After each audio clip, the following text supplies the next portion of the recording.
Yo, what's good, everybody? This your boy 005 Dynasty. I'm back with another video. So, still got a little bit of a head cold if you've been following me for the last 3 days. But it is what it is, right? We have to get ourselves back right again, right? So, get out of this thing. Yeah. Guys, I just noticed something. I got some information that came through that just told me that the Akai MPC Keys 37, the red joint, just dropped in price by $200. So currently, when this video is coming out today, I checked on it too, and it did drop by $200. So the Akai MPC Keys 37, the red joint, yeah. So you guys, if you're looking to get an MPC unit, and if you're looking to get the modern day MPC units, and you currently don't have one, I would highly suggest picking that up, because it seems like what will happen is they're gonna be sold out of these second generation MPCs soon, and you won't be able to get them unless you get it used on the market. And I believe I saw the price, it dropped $200. So it went from basically around like $900 to like $700. Now, why am I telling you to get this? You know, I've been doing a lot of videos talking about the Akai MPC. And a lot of people think I hate the Akai brand when I don't. I'm just giving you context on, I don't think you should be buying every last version. You should tell the company to switch up their model and to really revolutionize sound and stop trying to revolutionize just the workflow of these devices. We're dealing with sound. We're not dealing with, you know, plastic. We're dealing with sound.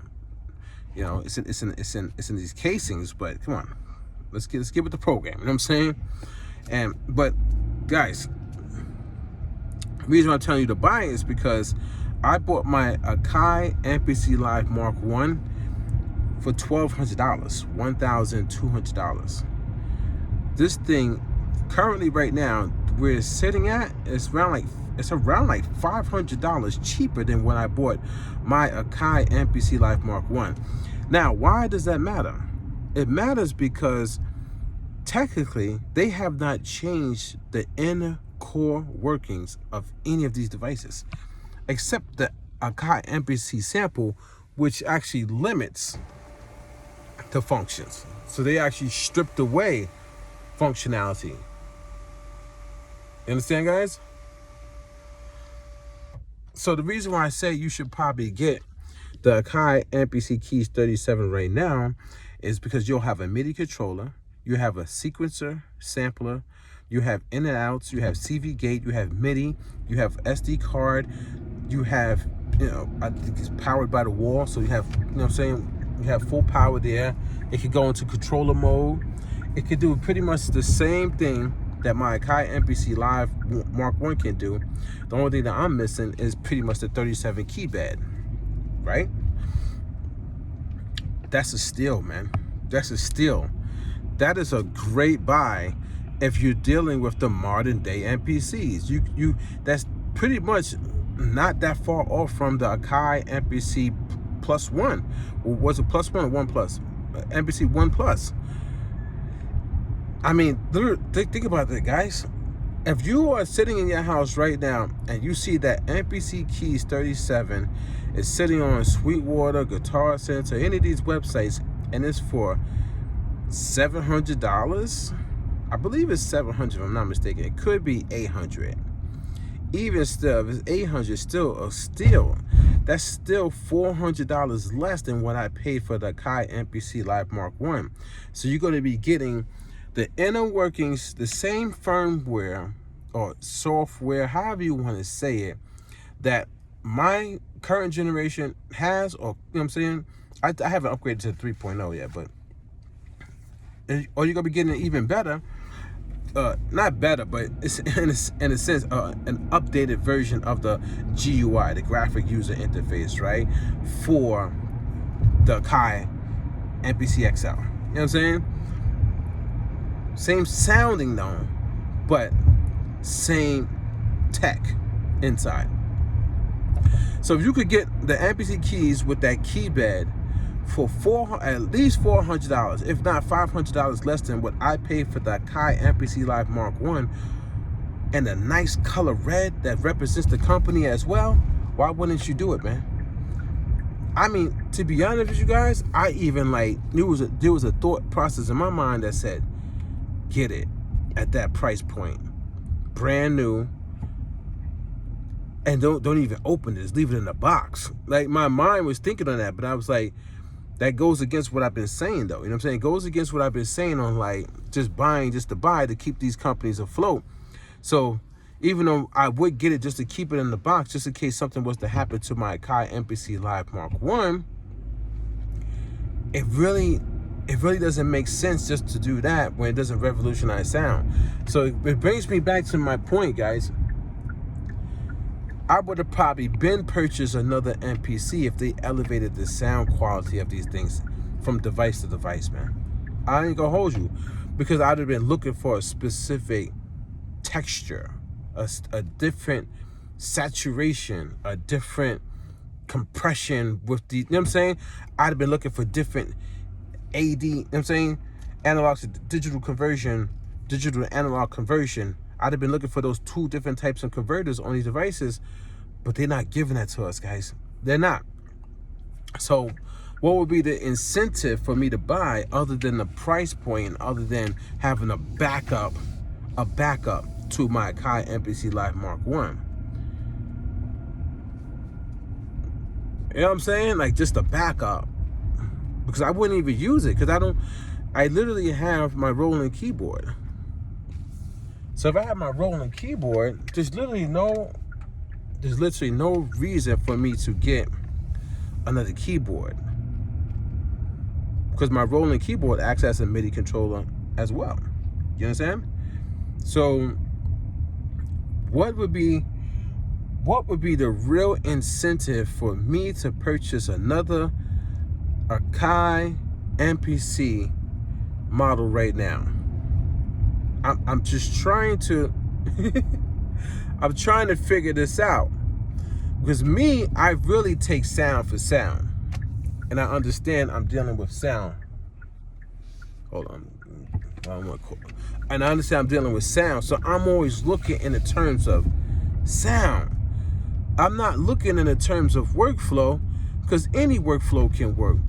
You know, I could tell you this, man. I've seen so many producers in my lifetime, and I mean firsthand, even before I even did music, before I even became a musical producer, I seen these guys and girls working with, I'm talking about little to nothing, guys.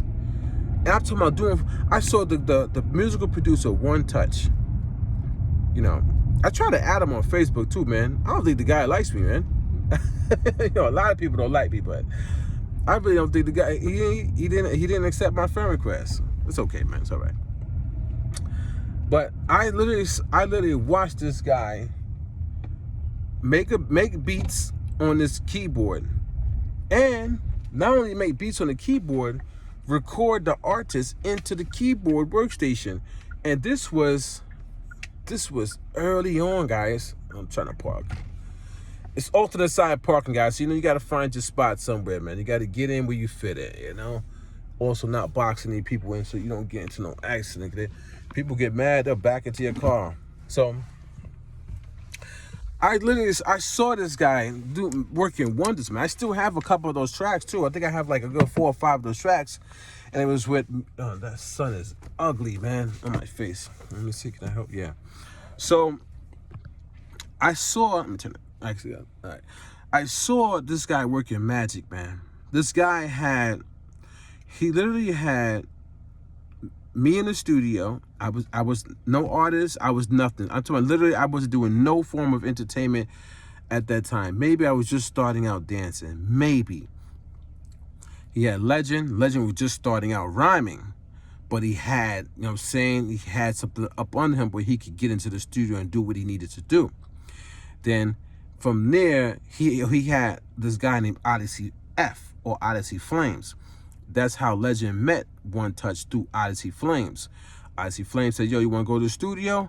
Legend was like, yo, yeah, let's do it. And then so we go to the studio. So it's One Touch, Odyssey F, and then Legend and me.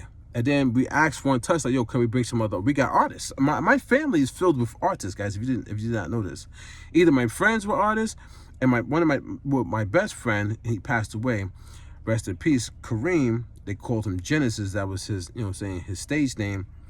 He was an artist that would come through. And then also my cousin, Reek the Villain. And this is before Reek the Villain became super duper famous, guys. I'm talking about literally just Reek living in Roosevelt, New York, along with us. You know what I'm saying? We just living in Roosevelt. Out here, you know what I'm saying, Long Island, New York.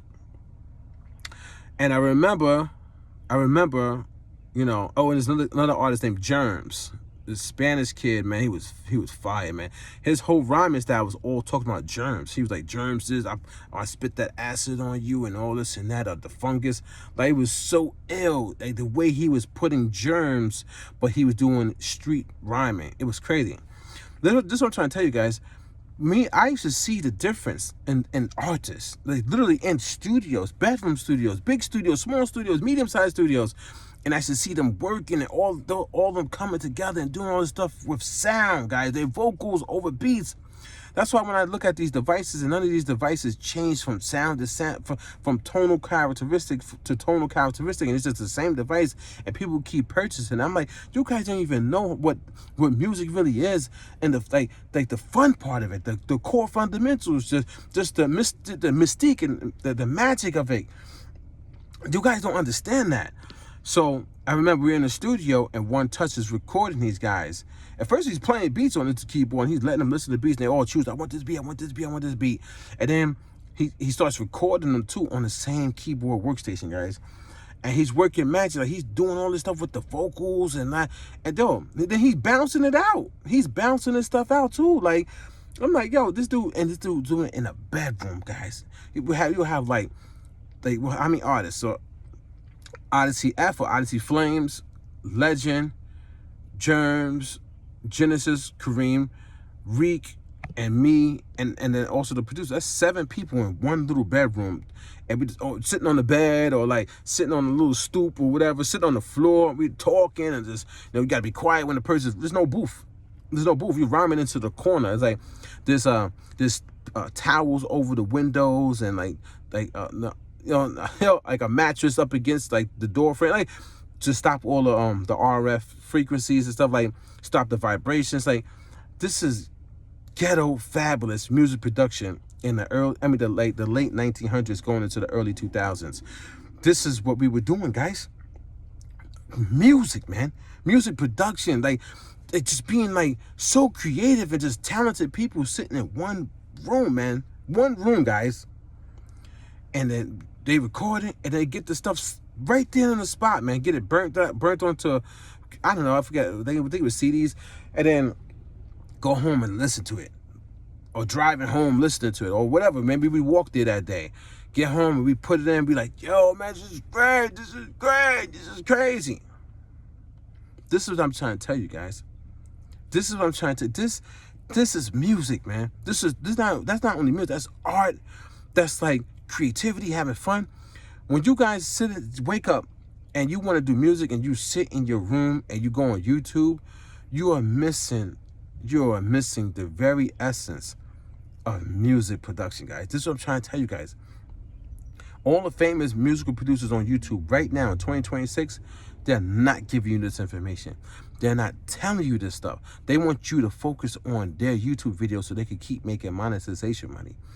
I'm trying to tell you guys, you need to get out there and become one with music, man. Even if it's not big music studios anymore, you can still find people in your hood that you could visit there, or you could intern place. You could do stuff, man. Or you could just find artists in your local neighborhood and just go to their block and be like, just talk with them. It doesn't even have to be about recording a song, guys. It could just be building, conversing. You gotta live. Well, I guess what I'm trying to tell you guys, you gotta live life. A lot of people don't think that you can do that no more. I hear the people talking, man. They don't think that you can live life anymore. I don't look at things that I did in the past as obsolete. I don't look at that. I don't think that's true. Because when I hook up with Legend and like we meet somewhere and we're about to do something, We talk about music still. We build, we bond. We like, oh yeah, that song, yeah, this song. Oh, I got the song idea. That is music production, guys. It doesn't have to be with a hardware device in front of you, such as the Akai MPC sample, and you making beats in a coffee shop, and you got a camera recording you because you want to get YouTube views. Come on, you're not thinking straight, guys. Some things they're trying to make obsolete. Instead of just embracing, we can utilize everything. I think we could utilize things from the past, things from the present, and things from the future. I literally just told you guys to go and buy the Akai MPC Keys 37, the red one. It's a steal. It's a great deal, guys. And that's not from the present, actually. I mean, that was like a year ago or something. I guess it is the present, because that's not like 5-10 years ago. Okay, so that's something from the present that will be in our past soon. You get what I'm saying? And they're gonna come out with something new for the future. They might even be ready to drop something new for that line. If all the stores drop their price on it at the same time, they all might be getting ready to come out with something new in the Keys 37 version for the MPC. But the thing that's gonna be crazy is a lot of you guys will be tricked into buying this new thing when it pretty much will sound exactly identical to the one that they just dropped in price. So which one would be a better buy for you, man? Because if you buy the new one, it sounds exactly the same as the old one. Why did you buy the new one? Just for a new skin, a new face, or just for a new way to get monetization money on YouTube? So, guys, I think it's a steal. I think you should buy it. I think you should keep it. And if you already have an MPC, just keep it in the box. Keep it in the box. 10, 15, 20 years from now, you'll have that red little joint, and something was to happen to the device that you got, just pull it out. Or you might want the sound. Like, these devices have a sound, guys. They have a tonal characteristic. It's just not what a lot of people would prefer. But the tonal characteristics of these devices is they're flat sound, which means they don't add no tonal characteristics where it's like a saturator or whatever, you know what I'm saying? You're getting a flat frequency response, basically, right? So it sounds a little it's giving you exactly what you press the keys. There's nothing else added to it. That's designed on purpose, though, guys. So now you could go and color your sound the way that you want. So technically, it's not even a bad design, guys. It's not. It's not a bad design when you put it together and you really understand what these devices are doing. It's not a bad design if you understand what these devices are doing, guys. You just have to understand how to get the sound that you want now once you purchase this generation MPCs. I guess it's Gen 2, right? And Gen 3. Gen 2 and Gen 3 are pretty much the same, guys. They're trying to trick you, but you know what I'm saying. So now, that's what you have to understand. So if you purchase one, 10 years from now, they probably won't have this type of sound. Maybe they might have something that sounds, they might come out with MPCs that have more saturation in it. Or they might have a preamp built into it. Or they might have some type of color that's different from this generation's MPCs. So you might want to get something to hold on to it so you could retain a certain type of sound. Because now, 10 years from now, they might be saying, oh, I want that sound of the MPC Live Mark 1. I want that sound of the MPC Live Mark 2. I want the sound of the MPC Keys 37, the MPC Plus 1, the MPC XL, the MPC Live Mark 3, the MPC XSC, the MPC X. They might be saying, I want that sound. I'm just giving you something to think about, guys. They dropped the price on that pretty $200 off is pretty. That's a pretty hefty drop. So you got to think, they might be coming out with something new. You might want to get it. Or they might be, that might just be a great purchase for you to have and tuck away. Or it might be a great purchase for your children. Or if you're doing some type of school or music. You got to think, guys, it might be a great purchase. I just don't need it, man. I mean, I would get it, but I don't need it. I don't need it, man. And I'm the type of guy, like, if I'm not gonna make a beat on my MPC right now, I would probably just go back to FL Studio, because that's where most of my success was at anyway. Not that I can't have success on the MPC Live Mark 1. I never actually tried. You know what I'm saying? me and Legend Ben stopped doing a lot of music together. So, and all the artists from back in those days, a lot of them retired. They're doing different things. They got jobs. You know what I'm saying? So I haven't really tried to really be a musical producer with the MPC Live Mark 1 just yet. You know what I'm saying? So I don't even know what I can do with that thing fully, to be honest. To be honest with you guys. But yeah. So this is your boy 005 Dynasty, man. Don't forget to Google me. Don't forget to check out 005dynasty.com and check out the music. I'm dropping music. I'm dropping the old songs. I'm starting to drop my catalog now. So my catalog is starting to hit YouTube of all my old songs, so I could get. So basically, I can have a backup of all my songs, and also I can start documenting that in articles and using it as part of my story, because it's a part of my story. These are songs that are unreleased that me and Legend were just recording. I don't think you guys understand when I tell you that me and Legend recorded a lot of songs. We recorded a lot of songs, guys.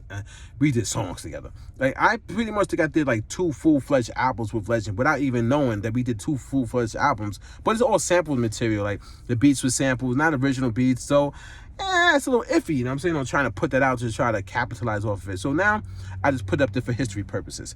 This your boy, 005 Dynasty. Let me get up out of here. I got stuff to do. Today. And yeah, man, I hope you guys have a fun and blessed day. And yeah, let's make great music. And don't forget to go and check out the MPC Keys 37, the red one. It dropped in price, and it might be a good buy for you. All right.